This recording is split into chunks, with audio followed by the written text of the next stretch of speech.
Iya. Mas, Oh, Mbak Yulia, silahkan cek IG-nya Bapak, apakah sudah jalan? Sebentar.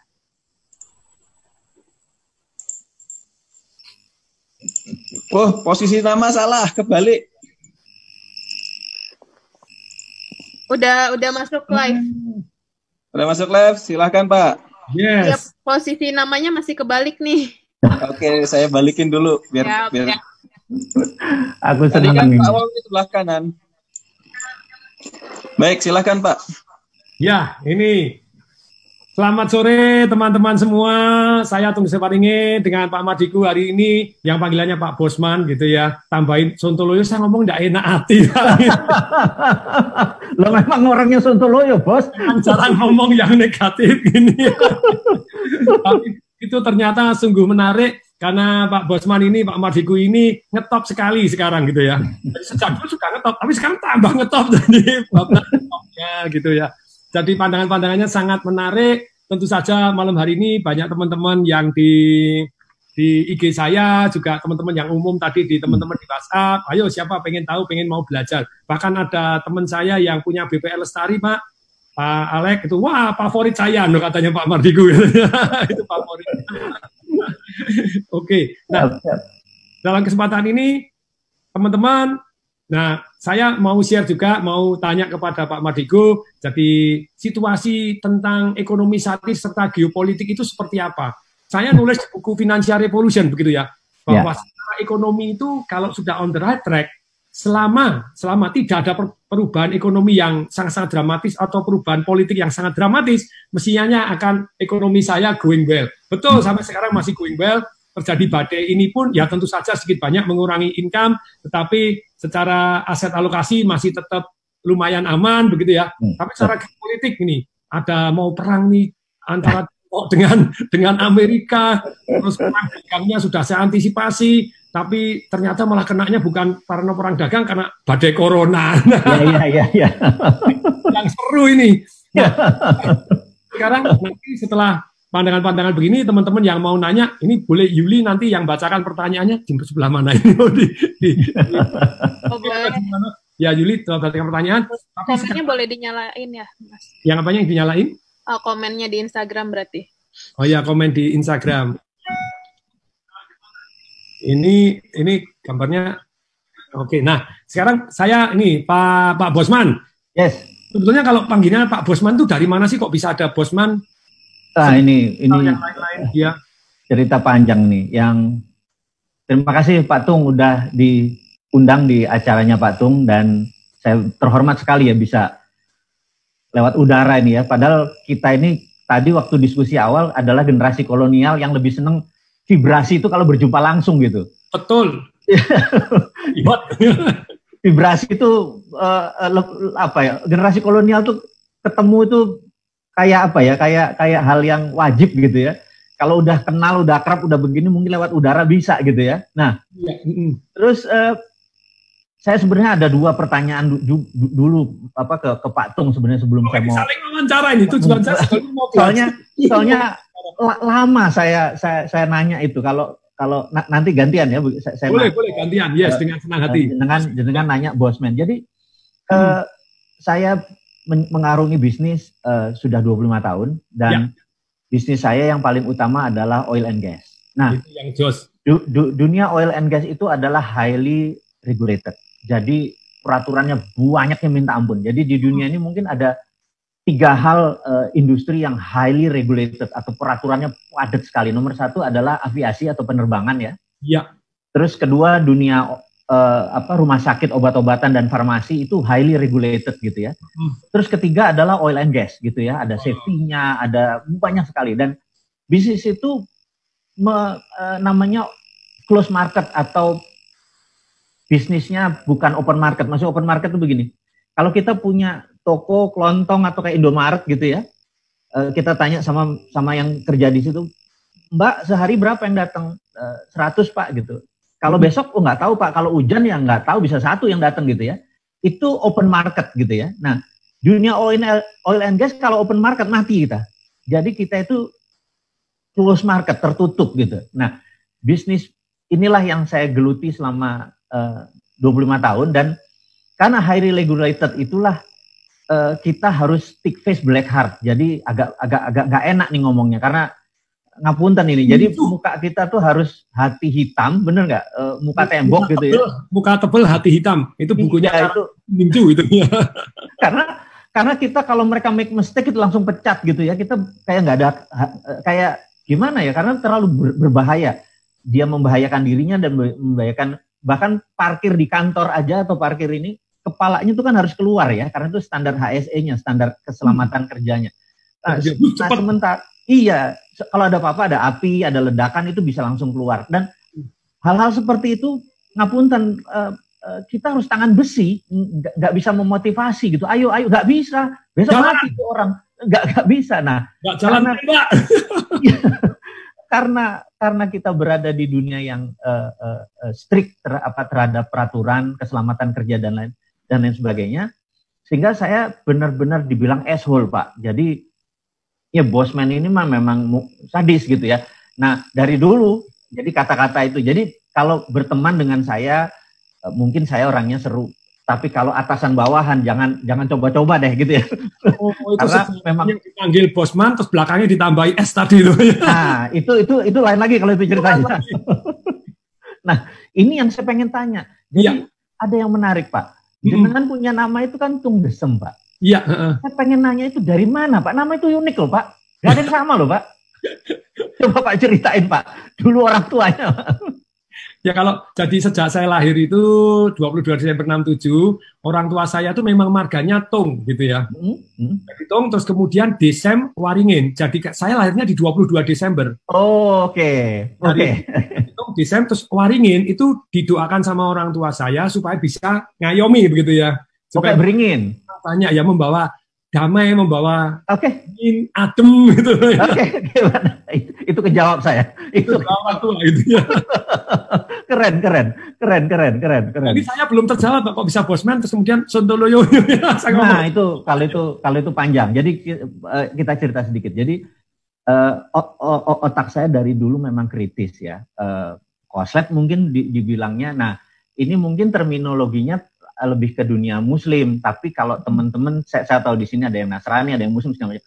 Tapi karena pertanyaan Pak Tung, saya mencoba menjawab. Jadi ceritanya waktu kecil masih 10 tahun Pak, Pak D saya, Mbah saya itu kiai kampung, jadi bukan kiai gede yang punya pesantren, enggak, kiai kampung gitu ya. Nah suatu hari waktu saya umur 10 tahun, Pak D saya ini lagi ceramah gitu ya di kampung gitu ceramah. Bagaimana kita itu harus mengikuti perilaku Nabi Rasulullah gitu ya. Nah, lalu ada sebuah cerita Pak. Ini cerita di dunia Muslim nih mungkin hafal teman-teman. Di mana suatu hari istrinya Nabi Muhammad yang namanya Aisyah itu salah memberi gula, jadi rasanya asin karena dia membelinya garam gitu ya. Ya. Tapi sama Rasulullah tidak dimarahi. Ini perilaku Rasulullah adalah dia panggil istrinya, dia bilang coba ini diminum, begitu diminum rasanya asin. Oh dia salah, jadi tidak ditegur tapi dikasih contoh sehingga dia betulin lagi. Perilaku itu sangat bagus karena dia memberikan sampel, tidak memarahi tapi memberikan contoh. Nah, tapi sebagai anak 10 tahun, 11 tahun, saya merasa waktu itu saya berdiri, tangan saya berdiri gitu ya. Pak Tung bayangin, semua orang lagi duduk, tahu-tahu ada anak kecil berdiri, kan Pak Tung biasa lagi ngajar atau lagi motivasi, terus ada orang berdiri tangannya ini kan lama-lama sepet juga matanya. Pak D saya bilang, opo kowe gitu ya, nanya ada apa gitu. Terus saya bilang, ngapunten Pak D, opo? Kayaknya nggak mungkin salah deh. Karena zaman dulu, zaman Rasulullah, itu kan 1500 tahun yang lalu, garam itu putih, tapi gula itu aren merah. Kalau gula rafinasi itu baru ada abad 17, jadi nggak mungkin salah, itu salah hadisnya gitu. Nah, terus sangat kritis. Pak D saya bilang, Sontoloyo kowe ya gitu. Nah, itu asal muasal Sontoloyo di label di saya, dan terus dalam kehidupan saya sering mempertanyakan hal-hal seperti itu sampai saya kuliah, sampai saya ini dosen, guru, temen. Sekarang negara aja saya challenge gitu ya. Nggak iso nih gitu. Nah, kan kesontoloyan itu konstan, tapi bagi saya ini bukan hal yang negatif kok. Ini Sontoloyo kan di kampung saya artinya angon bebek, Pak. Nggak ada yang salah dengan kata-kata itu. Baru tahu saya, Sontoloyo angon bebek. Artinya kalau tukang angon bebek itu Sontoloyo namanya. Jadi bukan negatif nama itu. Nah, jadi inilah cerita singkat. Jadi saya memang sangat kritis terhadap pertanyaan dalam perjalanan kehidupan saya sangat kritis, termasuk di dalam memodel bisnis gitu ya. Saya punya the other side of coin, dia ngelihat itu gitu. Nah mungkin Pak Tung nanti bisa membedah lebih dalam. Ya, kalau bosman-nya tadi karena memang jadi bos di bidang oil and gas, terpaksa dipanggil bos. Nah, kalau men tadi? Nggak tahu, anak-anak manggilnya bosman emang.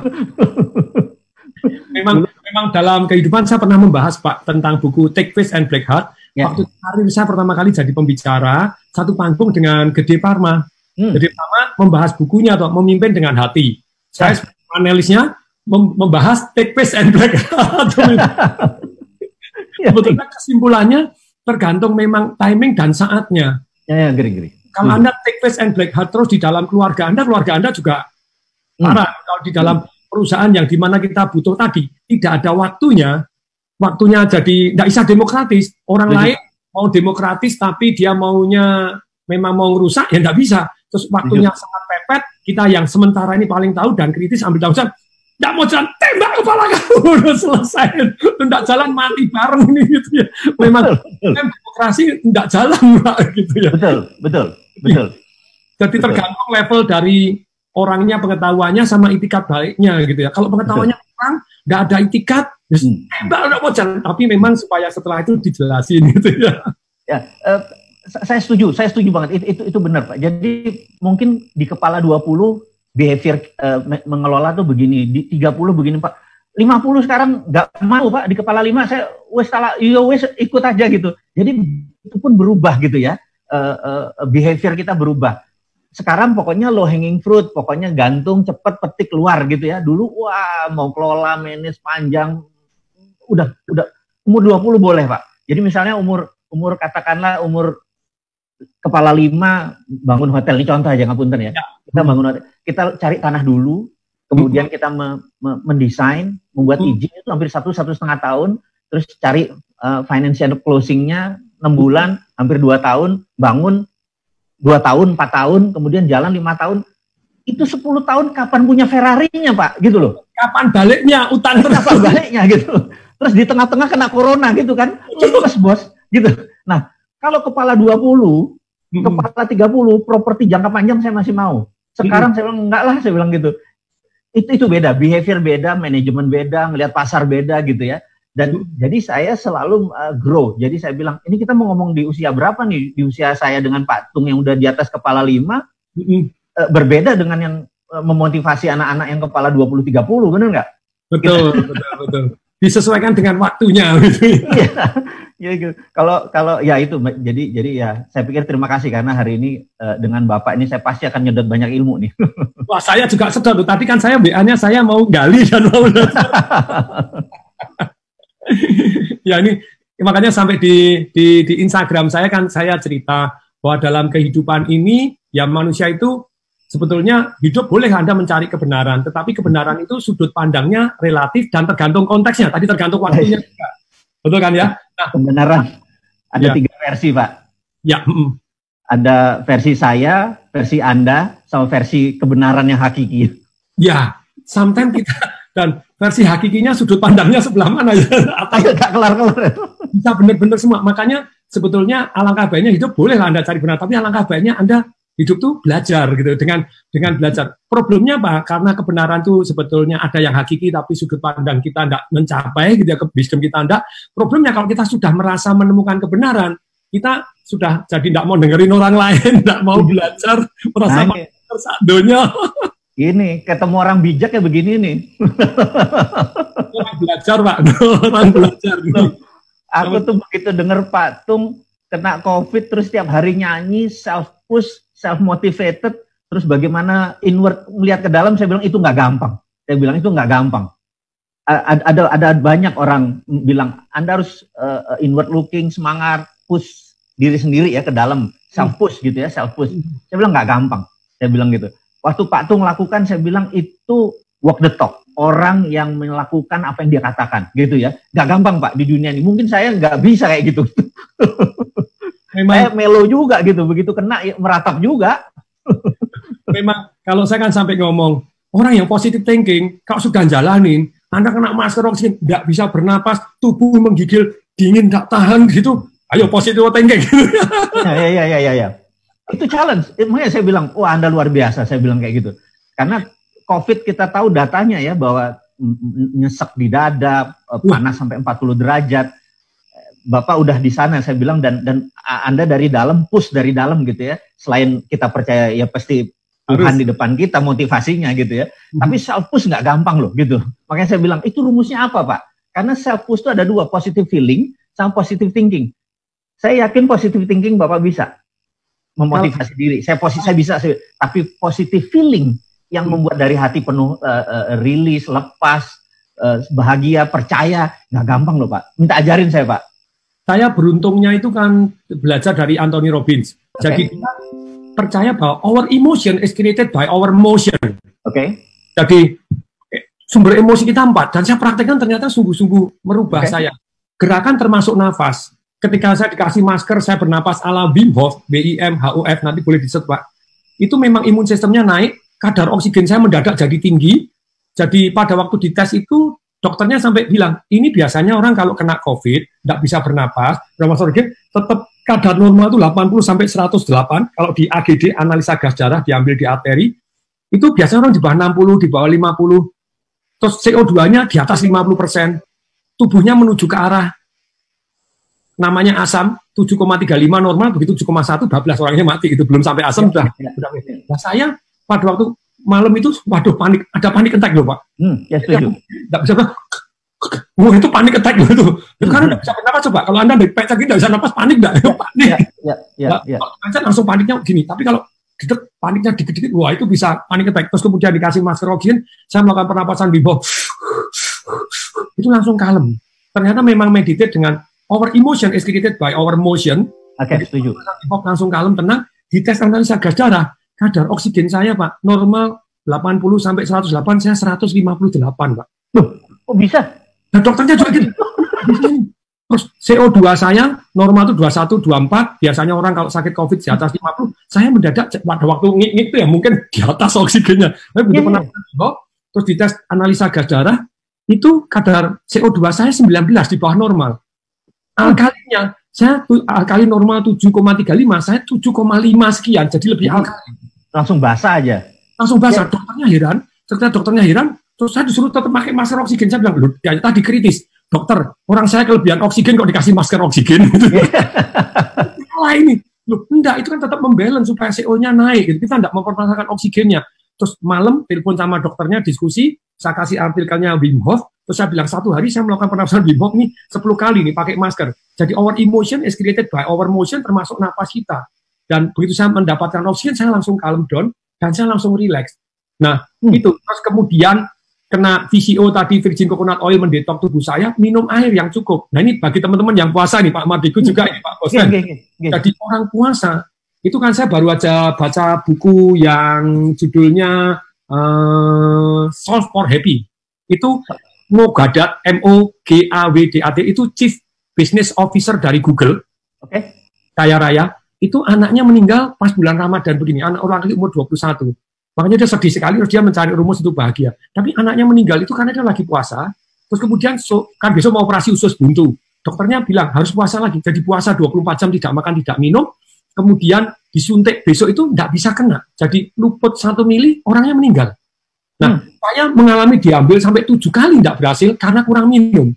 Jadi saya tidak pernah sakit, diinfus, pada waktu diinfus saya merasa tidak perlu minum. Nah karena tidak perlu minum, terus kemudian diambil darah sampai melentong besar, sini tidak bisa, sini tidak bisa, sini 2 kali. Jadi ternyata kurang air putih. Kurang air. Jadi kalau Anda puasa tetap minum pada waktu malam hari itu tadi, please minum 30 cc kali kilogram berat badan Anda. Misalnya Pak Bosman ini beratnya berapa? 75. 75 kali 30. Jadi kalau kali 30 200, anggap 220 lah gitu. Ya 2 liter. Ya 2 liter lebih. Jadi kalau 80 dibuatin aja 2,4 liter. Begitu 2,4 liter, ya wajib minum 2,4 liter. dalam 24 jam.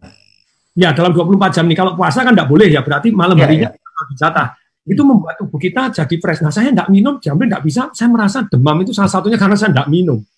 Oh, jadi kayak mobil aja dikasih radiator, dikasih... Iya, jadi adem. Adem. Oke. Coba tes ya. Ketika Anda panas, itu sampai saya punya bukunya. Bukunya dari Iran, Pak. Itu namanya F. Batman Helid.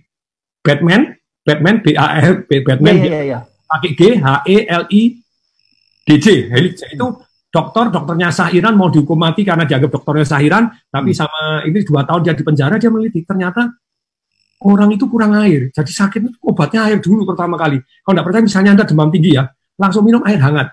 Itu cesplong banget. Minum air 250-300 menit, terus langsung selesai minum air, Anda kan keringetan toh. Sudah langsung turun setengah derajat. Oke. Menarik. Jadi ada 2 pengalaman Bapak yang menarik. Nomor 1, air di dalam tubuh kita nggak boleh kurang.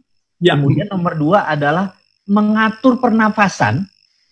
Itu ternyata emosi dan oksigen naik itu menyembuhkan, mungkin bukan COVID aja, semua penyakit bisa sembuh ini. Termasuk Kopassusnya Amerika itu ya, kalau saya salah kan tidak ngikutin ini. Nah itu air, kalau panik attack lah ya langsung nggak lulus kan. Iya. Karena cuma lubangnya kecil dulu, tahan lama-lamaan gitu ya. Iya. Diajarin napas itu lulusnya banyak. Yang nggak napas itu panik attack di dalam. Terus Iya. Dan Pak Tung waktu itu melakukan berapa hari, Pak? Saya sebetulnya tiap hari sudah melakukan, tetapi pada waktu malam itu kan tidak melakukan. Jadi tanggal 1 April jam 3 pagi itu sudah menggigil, terus kena panic attack, mulai melakukan gitu ya. Udah di rumah sakit? Sudah di rumah sakit. Sebelumnya sudah melakukan terus baik-baik saja, makanya saya cenderung saya enggak batuk kok. Orang bilang batuk, orang sesak napas aku enggak kok. Tapi ketika orang minum bablas, berikutnya tadi diajarin oleh Anthony Robbins kan 4. Our emotion is created by our motion. Yang kedua adalah tergantung fokus kita. Nah saya bilang fokus saya salah. Kalau di WA group kan banyak yang iseng ngirimin berita negatif. Setuju. Nah makanya saya berita itu saya matiin. Terus kemudian apa yang saya lakukan? Saya membuat jadi fokus kepada lawak. Jadi di searching lawak, nonton Cak Lontong, nonton stand up comedy. Saya gantiin Cak Lontong bisa sekarang saking apa lawakannya. Gitu. Ini menarik. Yang menarik setelah fokusnya kita ubah kepada hal yang positif, kan gerakannya juga toh. Nah, ini tergantung keyakinan. Nah, keyakinan kita kalau Anda kena mati sungguhan. Tapi saya yakini, enggak. Saya dikasih Tuhan sakit ini pertama karena kepingin disembuhkan pertama supaya motivasi orang yang lain. Jadi belum itu aja sudah meyakini kelihatannya dikasih sakit ini supaya sembuh, supaya bisa nyemangatin orang lain. Yang keempat, kata-kata kita. Jadi gerakan, kemudian fokus, kemudian keyakinan, kemudian kata-kata. Nah dari kata-kata ini, kata-kata itu pilihan kata itu cuma 7% dari emosi, 38% karena nadanya, 55% karena gerakannya. Makanya saya nyanyi itu, gembira ria, hati yang gembira adalah obat yang manjur. Amin. Dan itu saya voice note kepada orang banyak-banyaknya. Nyanyi. Begitu kita gembira seperti itu, susah khawatir. Memang kalau fokus kita ke emosi kita yang gembira, susah khawatir. Kalau khawatir, susah gembira. Tapi banyak orang nakut-nakutin supaya orang takut boleh karena membuat kita waspada kan gitu ya. Kalau sudah kena, jangan takut, bablas. Setuju. Keren. Ini harus dapat aplaus dulu nih. Keren. Ini sekarang Mas Bosman nih, saya gantian yang nanya ini gitu ya. Saya melihat pandangan-pandangan ini seringkali kritis dan jadi iya benar juga ya. Gini. Nah, pertanyaan saya nih, situasi ekonomi sekarang dan geopolitik ini seperti apa? Terus kira-kira harus melakukan apa kita ini gitu ya? Oke, jadi gini, ini menarik nih. Saya harus menceritakan dulu bahwa saya ini adalah introvert. Saya sebenarnya bicara di kamera. Kalau nggak Pak Tung yang ngundang, saya pikir saya nggak comfort bicara. Karena saya adalah orang yang introvert yang kalau ngomong melalui rekaman ini aja, saya ada ide di kepala saya rekam, saya kasih ke anak-anak, terus jadilah cerita itu. Nah, perlu diingat bahwa saya ini adalah bisa dikatakan tidak ada masalah dalam hidup saya, maksudnya happy-happy aja gitu ya. Nah, pada saat saya merekam, Pak Tung, ini saya berubah dulu. Jadi maksudnya berubah itu adalah misalnya temanya marah atau kesel gitu ya. Temanya. Maka saya duduknya, ngapunten, dengkul saya tekan gitu, saya dadanya kita tekan gitu kan. Secara emosi kan kita sedih atau marah. Nah baru saya rekaman selama 5 menit, baru saya kasih.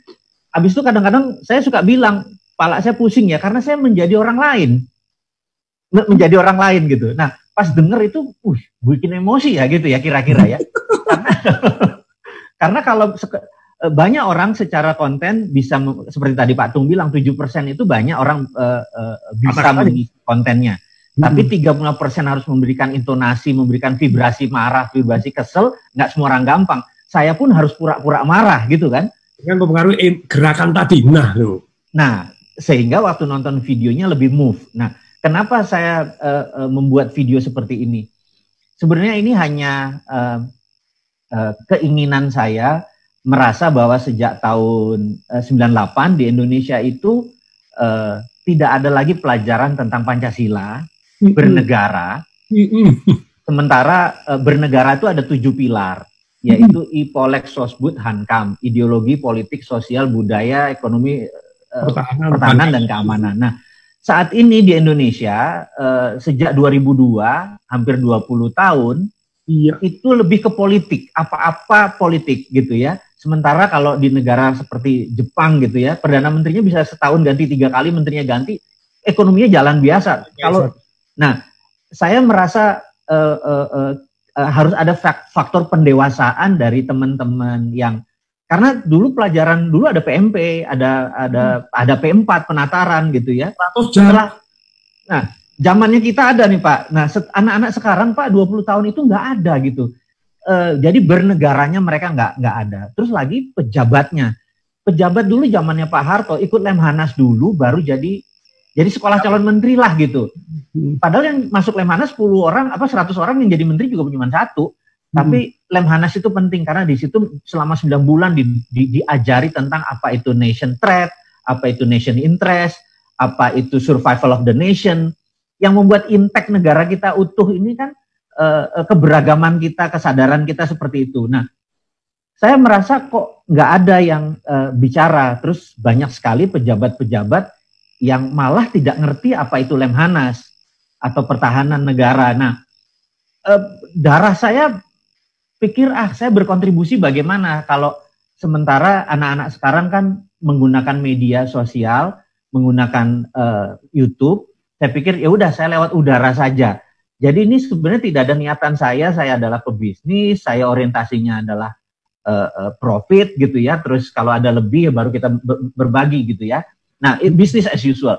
Tapi pancingan kita untuk membangun negara ini. Nah, oke. Terus dari mana ilmunya saya itu? Kebetulan dulu memang sekian tahun saya berada di lembaga yang memang ngurusi begituan. Saya nggak enak jelasinnya di udara nih.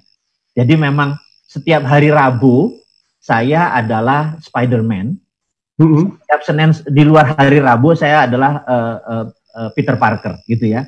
Jadi kayak punya split personality gitu. Jadi pada saat hari Rabu inilah saya benar-benar mendedicate hidup saya untuk negara. Jadi saya ngerti sekali, saya buku, ketemu beberapa orang, dan saya 4 tahun adalah staf khusus Menteri Pertahanan. Itu cerita panjang, hanya cerita panjang. Nah, yang saya maksud kembali lagi, jadi pengetahuan tadi akan geopolitik, geoekonomi, dan geostrategi. Artinya gini, geoekonomi adalah kekuatan geografi bangsa Indonesia untuk keuntungan ekonomi. Geopolitik adalah kekuatan geografi untuk keunggulan politik kita. Nah, dua itu distrategikan. Nah, jadi ini hubungannya sama kekuatan kita akan kekuatan geografi kita. Nah, Indonesia ini unik. Jadi geografi kita one of the best gitu. Karena ada 6 misalnya di dunia ini selat, major strait namanya, selat utama, major strait karena dilalui banyak kapal. Nah, 6 itu ada terusan Suez, terusan Panama gitu ya. tapi 4 itu berada di Indonesia gitu.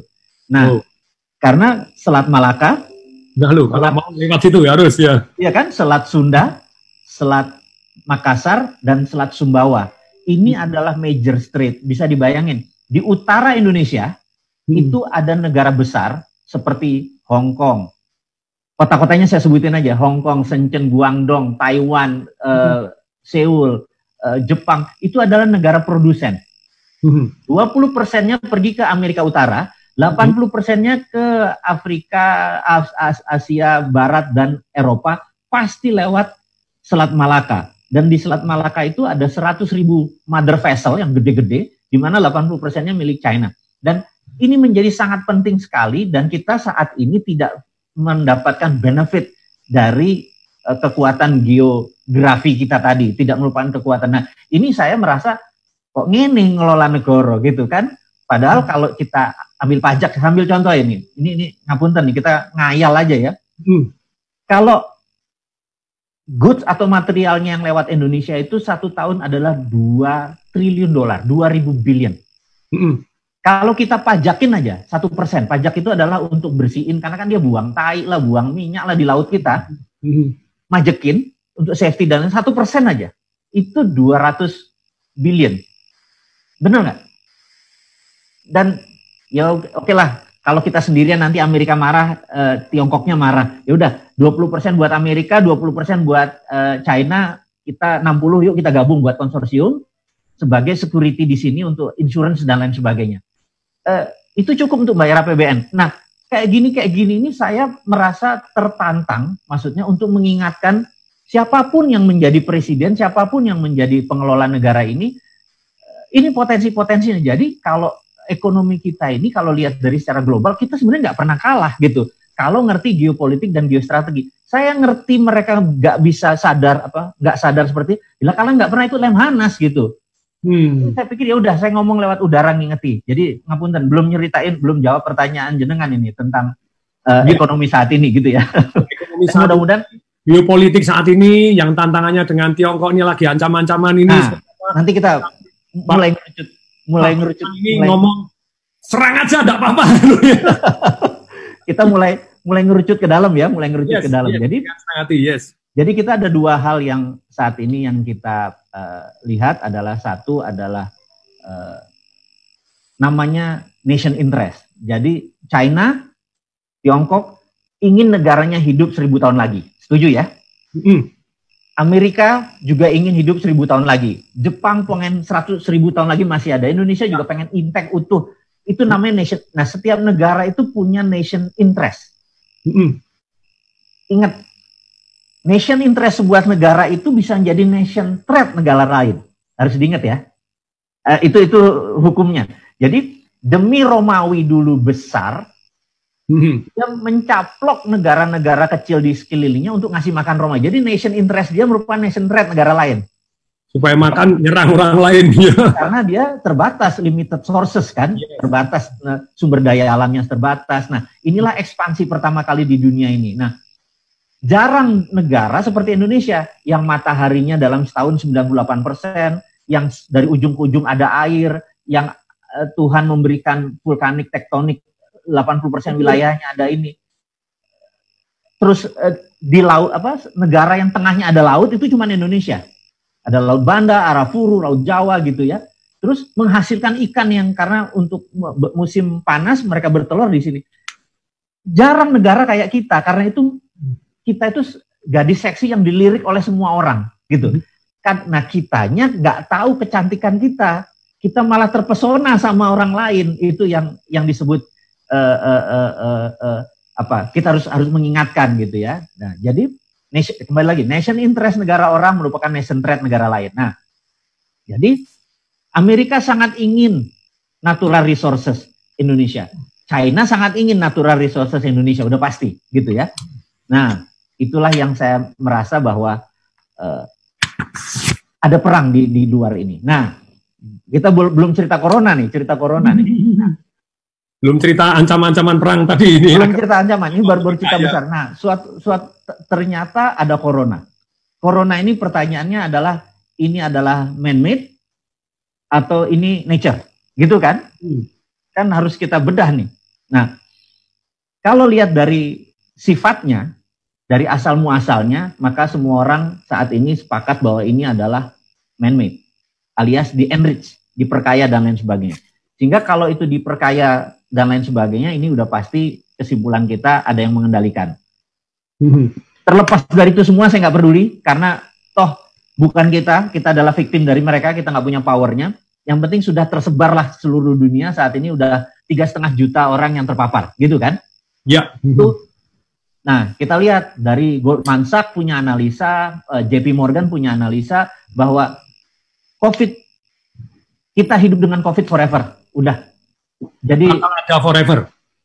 Ini udah muncul ya sudah forever, udah gitu. Jadi kita harus menerima, harus menerima. Kita harus kalau di dalam agama kita mungkin sama bahwa acceptance itu yang paling penting. Udah kita accept dulu aja deh. Kemarin ngomong berdamailah, berdamailah gitu ya. Udah damai kita, dah kita terima. Indonesia gitu. Saat ini berdamai dengan TBC ya. Satu hari mati 300, satu hari 9.000. Setuju. Nah, ada yang menarik Pak Tung. Ya. Efek dari corona, karena kan yang dilakukan adalah social distancing. Itu membuat ekonomi dunia ini sekarang deglobalisasi namanya. Dan orang yang pertama kali menyebut istilah deglobalisasi adalah Perdana Menteri Singapura. Waktu 1 Mei kemarin, dia menyatakan bahwa dunia dalam kondisi yang baru, di mana terjadi namanya deglobalisasi, artinya semua negara for their own. Jadi negara tersebut hanya ngurusi internal. Jadi yang namanya ekspor akan berkurang, yang namanya import akan berkurang. Nah, Singapura sebagai negara ya hub, negara tidak menghasilkan, agak panik nih. Corporate action negaranya akan berubah. Di Indonesia masih beruntung kita karena bisa self-sufficient. Yes. Jadi yang terjadi adalah ini kita mau mengingatkan bahwa ke depan ini kita adalah kita untuk kita. Jadi kita udah nggak pikir, wah ini bagus untuk ekspor gitu ya. Karena negara-negara ini selama sampai 2 tahun ke depan belum selesai masalah corona. Nah ini yang saya pikir rumusnya Pak, saya tahu Pak, ini akan terjadi karena berdasarkan pengalaman saya. Tapi rumusnya, how to-nya, Pak Tung pasti punya solusinya. Gimana tuh Pak?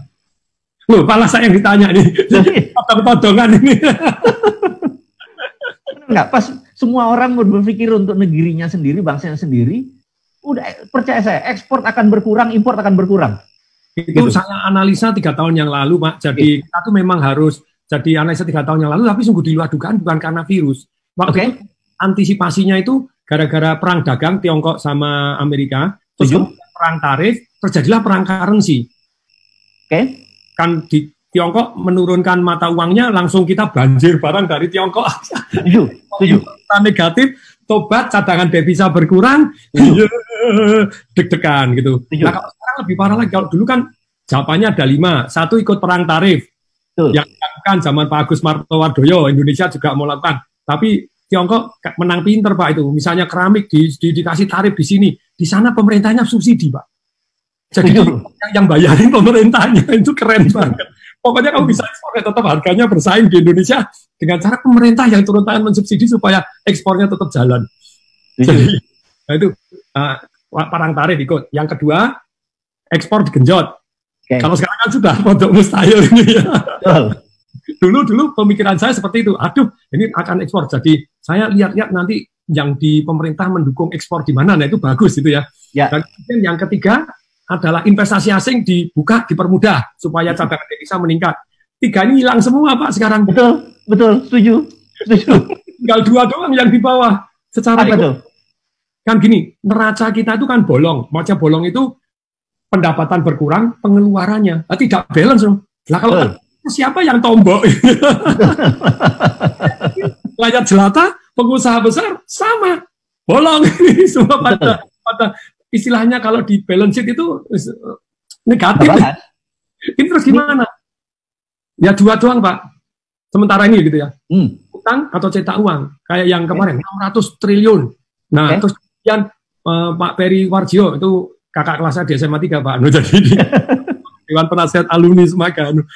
Oh tidak bisa. Kita lebih baik menerbitkan surat utang aja. Dari pandangan saya, kalau surat utang juga itu akan menambal, tetapi uang beredar tetap nambah. Ya. Jadi utang Anda tidak pernah susut, nanti akan terus nambah gede seperti di Amerika. Nah kondisi seperti ini. Oke, menarik.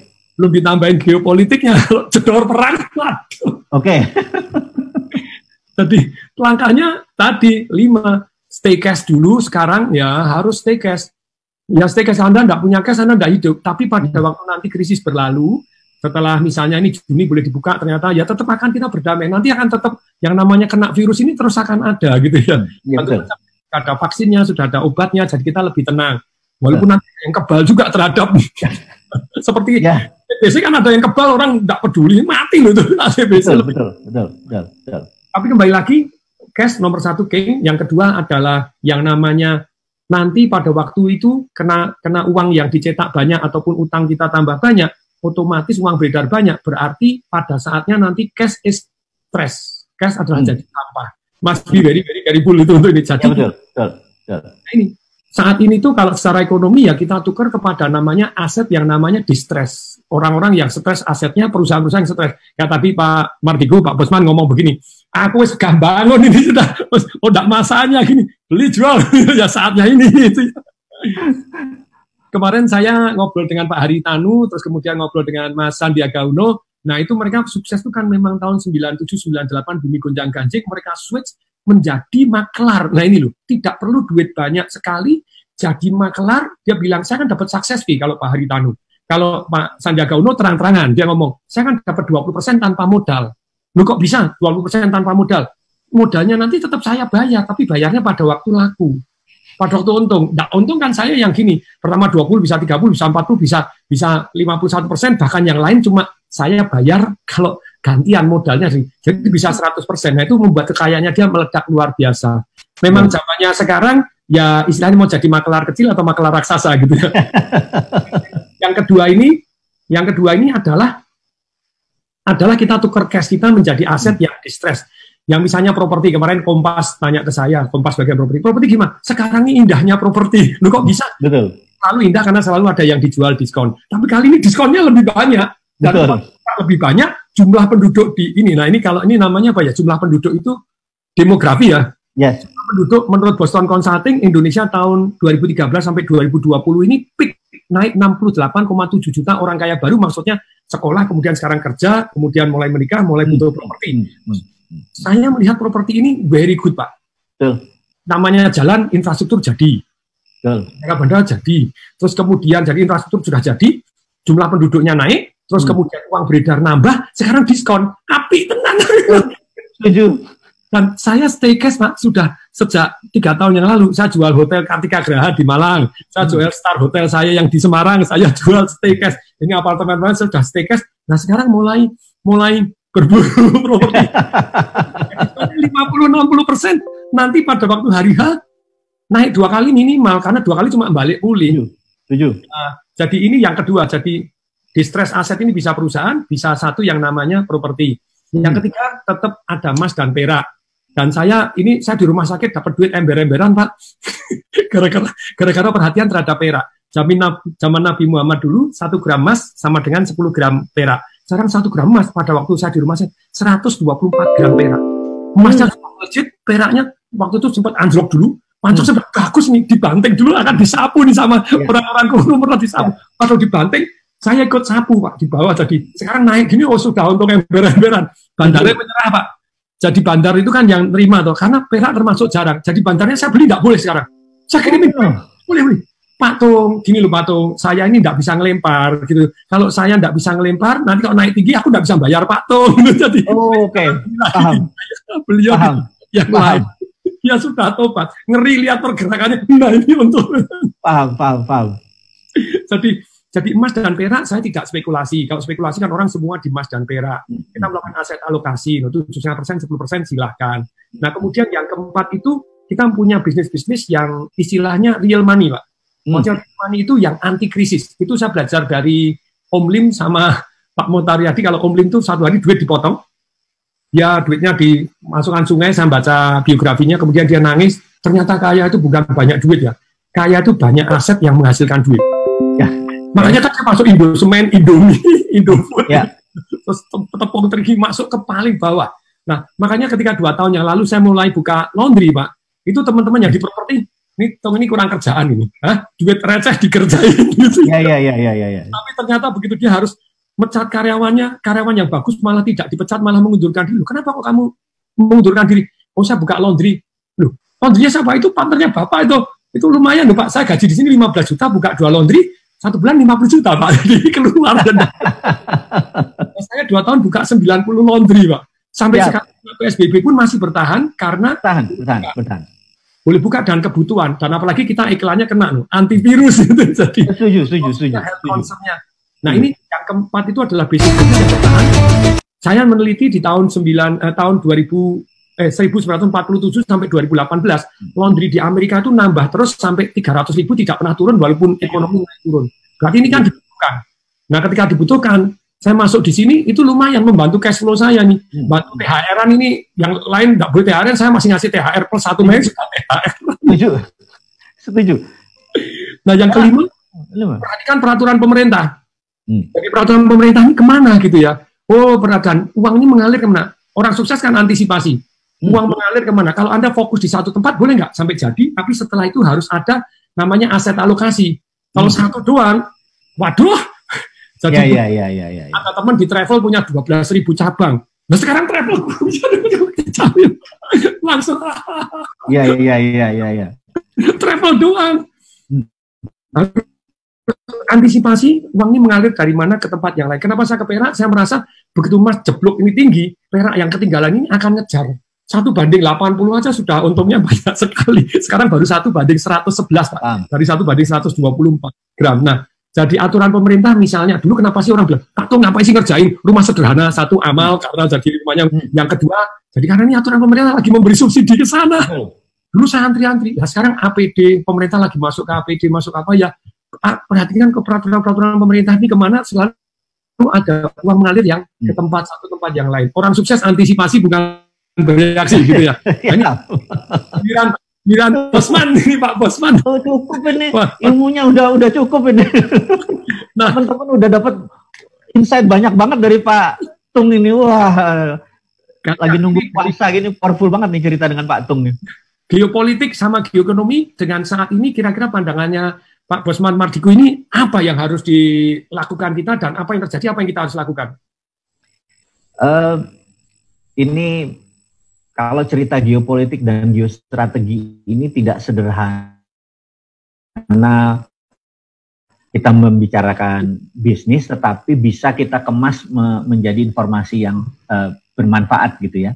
Jadi pertanyaannya kira-kira akan perangkah antara Cina dengan Amerika secara militer gitu ya? Itu mungkin akan membuat kita menjadi lebih siap terhadap apa yang akan terjadi. Jadi ini teman-teman penting loh nih, perhatikan loh nih, karena kamu kaget lagi, tidak antisipasi. Ya.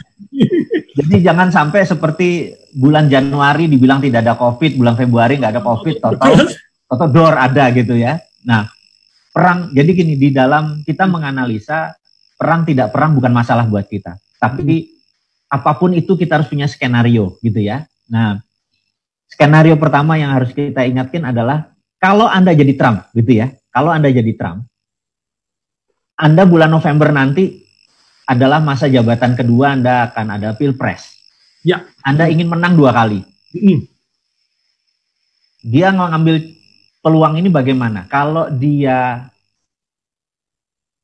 diam saja saat ini, dia kalah. Karena nama dia tercemar sekali urusan COVID waktu masuk ke Amerika dengan sampai 1,5 juta orang kena. Nama Trump ini udah jelek sekali gitu. Tapi kalau dia menang perang dengan Tiongkok, itu ceritanya lain, gitu ya. Atau sedang perang, ceritanya bisa lain. Atau sedang perang, gitu ya. Perang itu cenderung pertahanan, dia akan dipertahankan, itu sejarah ya, selalu. Nah, gitu. FDR, Franklin Delano Roosevelt, dulu menjadi presiden Amerika 3 kali, karena waktu itu Perang Dunia Kedua. 3,5 kali, Pak. Ya, 3,5 kali, karena dia kondisinya perang. Jadi dia menyatakan perang demi dia jadi presiden lebih lama. Itu trik pertama. Terus yang kedua, kita tahu di Amerika wilayah Laut Cina Selatan adalah di Seventh Fleet, armada ke-7. Sekarang Amerika ini sombong sekali. Di Twitter nanti saya kasih ke Pak Tung, kita open source Dia ngasih tahu di mana kapalnya, di mana apapun dia open source. Jadi memang dia show force, emang pamer. Pamer. Ya, ini saya sampai heran. Biasanya data-data tersebut ditutup, ini kenapa dia pamer? Jadi kapal USS Roosevelt jalan, USS Ronald Reagan jalan, titiknya sekarang ada di Honolulu, titiknya ada di Guam. Titik-titik itu pun isinya apa dia buka, gitu ya. Nah, isi roketnya, isi tank Abraham itu dia cerita dengan rinci. Saya mencoba menganalisa karena saya pikir udahlah berita Indonesia kan saat ini tidak, berita luar negerinya sedikit sekali. Ya. Jadi padahal di CNN ada, di Bloomberg ada, di Reuters ada gitu ya. Ya udah saya berpatokan pada mereka aja, berita-berita saya ikuti. Kemudian mereka sekarang sudah merapat semua di sisi zona internasional tapi di Laut Cina Selatan bagian utara gitu ya. Nah, kemudian saya dapat informasi banyak sekali barang-barang, kan Cina itu yang berkembang adalah bagian timur kan. Tengah kosong apalagi barat gitu kan. Apalagi utara. Apalagi utara. Nah, mereka mulai meletakkan barang-barang pertahanan mereka seperti arsenal, seperti peluru di sisi timurnya gitu. Kondisinya tegang. Terus saya tanya sama teman-teman di China, partner saya banyak sekali di China, ada TCC, Tianjin, China Chemical, dan saya kabar-kabaran gitu. Mereka semua tense, tegang gitu. Mereka nanya sama saya, akan jadi perang nggak? Saya bilang, mau jawaban profesional saya bilang gitu. Xi Jinping adalah pemimpin yang jago dagang, Trump adalah pemimpin yang jago dagang. Jadi sebenarnya perang itu cuma dogfight aja, nanti mereka akan ketemu di satu titik gitu ya, akan ketemu di satu titik gitu. Karena kalau perang, mungkin roketnya Tiongkok bisa menghancurkan kapal Amerika, tapi roketnya Amerika bisa ke kota Shanghai, Shenzhen segala macam, gitu. Ini akan hancur-hancuran dan dua-duanya adalah pedagang. Kata-kata hancur itu nggak mungkin, merugikan mereka sendiri yang rugi. Jadi saya tahu bahwa ini tidak akan terjadi perang seperti yang ngono gitu ya kalau bahasa Jawanya. Tapi mungkin perangnya basa-basi atau perang gimana? Nah, bentuk perangnya sekarang di dalam militer itu ada 6 bentuk perang, ada 7 bentuk perang. Ini betul-betul pernah di atasan pertahanan ini. Perang yang kombatan yang pakai bedil itu military warfare itu cuma 1/7, yang 6/7 nggak pakai bedil, seperti currency warfare, financial warfare, biological warfare itu nggak pakai bedil gitu ya. Tapi semua kategorinya perang gitu. Nah, karena itu di dalam ekonomi di Indonesia saat ini, sejak 2017 begitu Trump menjadi presiden Amerika, Trump menggunakan strategi yaitu menggunakan trade war. Kemudian ada China di counter dengan currency war gitu ya. Kemudian COVID diduga adalah biological warfare. Jadi diduga dulu ya, apapun yang terjadi itu adalah war. Nah, karena itu saya pernah mengingatkan melalui video saya bahwa ada 3 macam ekonomi. Ekonomi at normal condition, ekonomi at crisis, dan terakhir ekonomi at war. Oke. Bentar, ini ada gangguan. Halo, apakah bisa nyambung lagi? Teman-teman yang masih mendengarkan, ini ekonomi normal, ekonomi krisis, dan ekonomi pada waktu perang itu seperti apa? Mantap ini. Yes, mantap. Yuli, apakah dengar? Dengar, Patung. Ya. Pak Bosman, Pak Mardigu, apakah dengar? Kelihatannya terputus. Ya, terputus lagi hot-hotnya itu ya.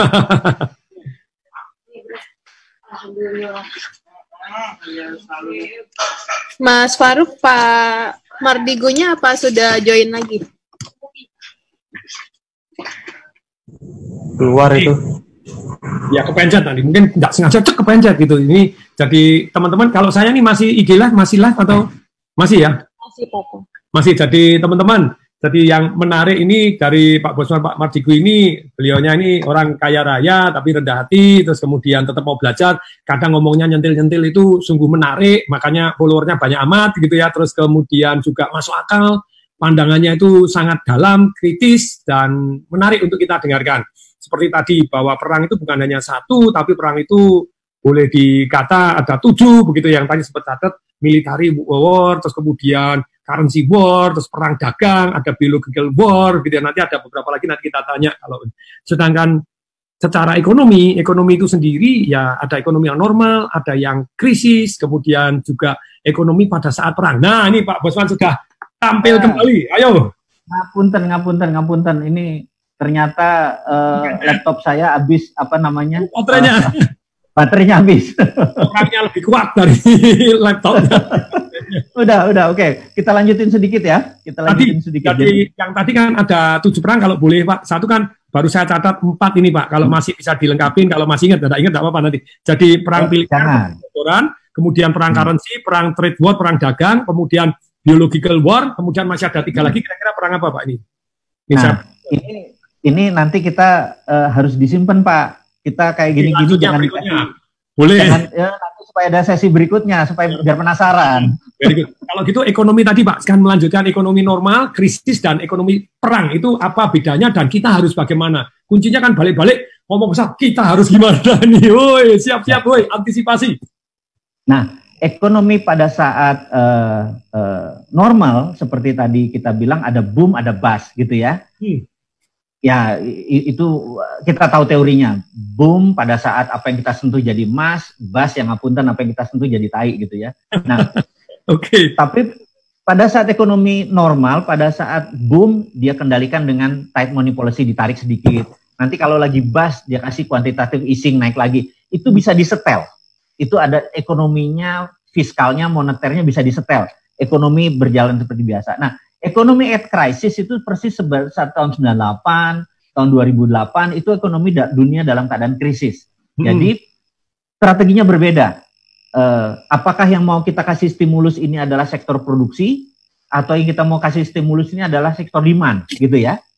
Itu jadi contohnya misalnya di tahun 1929 Amerika krisis sampai 39 itu Great Depression oleh Amerika, maka gurunya adalah John Maynard Keynes. Dia create demand, jadi dia kasih orang dikasih uang karena sektor produksinya kuat.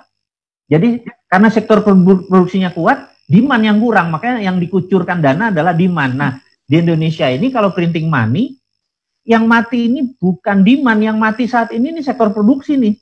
Jadi kalau kita banjir uang di BLT, di demand, supply-nya tidak ada, kita impor. Nah, itu yang menyebabkan inflasi. Jadi, sekarang tidak sederhana untuk menstimulus. Jadi, sekali lagi, jadi tadi normal, kemudian krisis tadi ada 2, yang krisis itu adalah sektor demand-nya, atau yang krisis adalah sektor produksinya, gitu ya. Nah, mungkin nggak dua-duanya.